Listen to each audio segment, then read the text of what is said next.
In the book, you mentioned that he's a forest Finn or Saami. Yes. I have no idea what that means. Can you tell me a little bit about that? Well, I think the simplest way of explaining it is in America, and especially when you get up to, for example, Alaska, we're familiar with the natives and, some were called like Eskimos or that sort of thing. The Sami were the indigenous native peoples of the Nordic countries. And that's the family, group, tribe, whatever you want to call it, that he belonged to.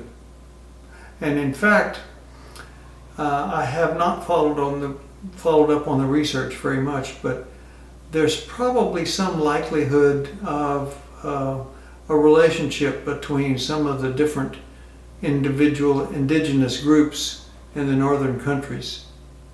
So he became kind of a person who approached the Lenape once he got to America and was able to work well with them. What do you think? There's a connection between two native, maybe even tribal groups? Yes, I do, very much so. There is some discussions of that in the chapter, in chapter 5.